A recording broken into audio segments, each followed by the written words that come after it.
Hey everybody, welcome back to Quality Time. So, I feel like I start a lot of videos like that, don't I? Well, it's been a pretty quiet week, I have to say. I was planning on having a lot more out, but I have been very low energy the past week. Not even just low creative energy. I've been, like, having trouble getting up more or less every day, and not even just because of a sleep schedule, just, like, I don't have the energy, I don't have the spoons for this. I had plans. I had plans to do a lot more. I've still got plans to do a lot more. I have been working on things. I managed to get the first release of various oddities out. That's more or less been the hallmark of my past week. Other than that, I have been mostly just managing adult TM tasks, like getting groceries, paying bills, and sorting things out, and doing dishes and laundry and all that. And honestly, it's just been a kind of, okay, we're just gonna chug along and get through this week, and then hopefully the next one we get more done. I hope that's gonna clear up soon. I wish I had more of an explanation of what's going on. I don't think it's a medical issue. The only medical issue I had is straining my right arm from carrying about 5 or 6 kilograms of groceries in the rain. That was probably not the smartest idea I've ever had, but I got it done. Because, you know, it's one bag or not at all. Other than that, though, there will be a link in the description to Various Oddities, which is a brand new mod, made pretty much exclusively just so we could replace Welcome to the Jungle in the New Helena pack, but it serves a greater purpose by providing an extremely low-impact base full of various fun and really cool-looking entity models that you can use for custom NPCs. Currently, it only has 2. If you've been watching my Twitter, I have been working on Pegasi recently, and I've got 3 others that will be added before the next release, assuming I don't find any bugs to quash in the meantime. But that's pretty much it so far, so with that, onto the schedule. Our upcoming streams for the week.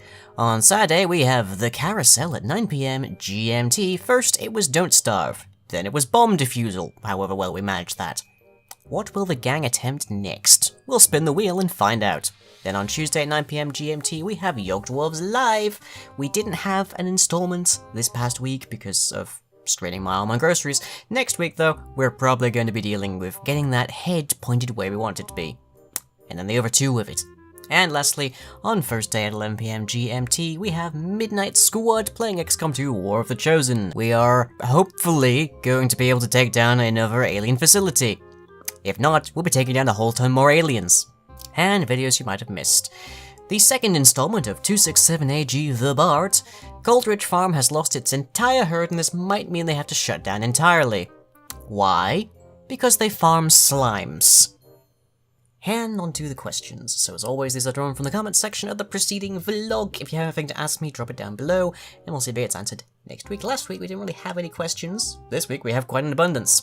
Our first comes from Nick Matt. If you had a pet, what would it be? It would be a mackerel tabby cat named Cromwell. Eros Arcana asks, who owned the wolf altar that Squire Fuzz found? Found is the right word. It had been there long before the mercenary band got anywhere near the area, long before I think even, like, Sir Lang was even born. It's just an extremely old sort of pagan shrine. No one really owned it. A lot of people didn't realize it actually still existed, so it's just sort of like it's a henge, if you will. It's been there so long, people just sort of like, oh yeah, it's there. It's there. Carrying on my workday now. Chronicler Wolfram asks, if the universe assigns a purpose to everyone, what does this mean for free will? So, I've established that every universe in the Lying verse has a multitude of purposes, and every purpose gets assigned to a person, and that's their thing that they supply to the universe, and if one of those things isn't supplied, then things don't necessarily go well. It's different from a destiny. However, it's different from saying you don't have free will in this whole endeavor. The way to describe it, I think that goes the easiest, is it's the place you go when you're on autopilot. It's your default destination. You can, if you are just sort of like sailing through life, if you're not really thinking about things too much, if you're not really devotedly trying to do anything, you'll go through school, you'll go through high school, you'll go through college, you'll get a job, you'll pay taxes, you'll pay bills, you'll get a house, all that kind of thing. And that's just sort of the things that happen. It's the things that go along. It's like every day I get up and I eat, because if I don't get up and eat, I will die. This is different. This is, I'll breathe, not because I'm trying to breathe, but just because it's what I'm built to do. In the case of things that the universe wants you to do, you're gonna end up doing them unless you are actively trying not to, and even if you are not actively trying to avoid whatever purpose the universe has set for you, there's a multitude of different ways you can do it than the one that you just end up doing. So to put it back on the autopilot, the purpose is the destination that's a straight line forwards. There's many other routes you can take, and there's even a few that go completely away from it. You do have a choice in the matter. It's the plan, if you will. You don't necessarily have to listen to it. And our last question comes from Boommaster4. Do you listen to any podcasts? I am almost caught up with the first story of The Adventure Zone. I'm still listening to that occasionally. I've got a couple episodes left, I think, in that. And I listen quite devotedly to Hello from the Magic Tavern, which is definitely a fun one. I enjoy that. I listen to Quirpline, if anybody knows what that is, because as far as I know, that one's only on YouTube, which is a sort of constrained improv comedy show about the strange and comical goings-on of the scenic town of Innsbruck in Thurpston County, which is a sort of Midwest, I'm gonna say, kind of like place in the US, which doesn't exist. just to be clear on that part. And sort of Quirpline and Hello from the Magic Tavern combined in my brain to create my recent endeavor, which of course is 267AG, The Bard. I have a lot of big plans on The Bard. I have a lot of okay, here's the timeline of things that has happened up to a couple hundred years before, and here's a couple story arcs that we're gonna be doing over the next few episodes, and here's the countries and all sorts. Here's how the gems work down to a T. The intro that happened in the most recent installment of The Bard is actually an animation showing how you use the Arconian gems.